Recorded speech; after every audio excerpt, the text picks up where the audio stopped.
د تحصیل کاټلنگ ډهیرې لکپانې اوسیدونکې فیصل فاروق خان چې بنیادی طور یو ساینسدان دی د انګلینډ نه د پی ایچ ډي ډګري ترلاسه کړې الن وخت د خیبر پښتونخوا حکومت سره په داسې ځانګړو پراجیکټونو کار شروع کړي کوم چې بعد د وطن او سیمې د اولس په ګټه تمام شي. مانوم فیصل خان دی، ډاکټر فیصل خان.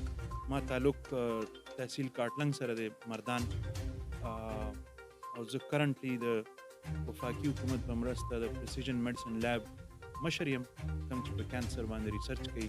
پاکستان کې پړومبي ځل مونږ کانسر جینومکس کې کار کوو او زه حالي طور یونیورسټي اف انجینیرینګ اف اپلایډ ساینسز کې فیکلټي هم یم، ایډیشنل ډایرکټر هم یم په سوات.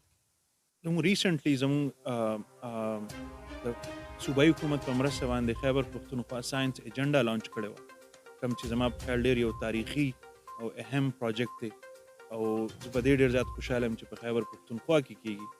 دا تقریبا 1.5 ارب روپو پروګرام دی او دې کې تقریبا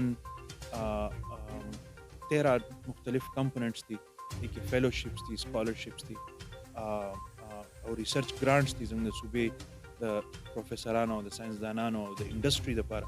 او موږ دا غواړو چې کوم زموږ کی نیچرل ریسورسز دي هغې کې د کیپي ترقي وکړي شي. فیصل فاروق خان تاندې جذبې لري او وایي چې د دې سیمې ځوان کل د هر هنر او صلاحیت مالک جوړېدی شي او را روان وخت کې بعد دغه ځوان کل لپاره ډېرې ګټورې موقع پیدا شي. خو کو چرته په حکومتي کچ د دغه ځوانانو ملاتړ او لارښودنه وشي. پاکستان کې پړومبي ځل زموږ ریسرچ لیب په سپیس میډیسن او بایولوژي باندې هم کار کوي.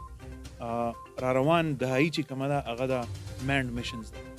سپیس ته په خلا کې به دومره خلک لیږلي کېږي اسټروناټس کوم چې په تاریخ کې په جمع باندې نه دي لیږلي شوي. نو ناسا سره زموږ پړومبي ځل پاکستان کې په ناسا په مرسته موږ ریسرچ کوو لګیا یو، کې مختلف ماشومان ټرین شوي دي. د فیصل فاروق خان غوندې ځوانان د دې وطن او سیمې تقدیر بدلولی شي که چېرته هغوی همت او محنت خپله وظیفه جوړه کړي.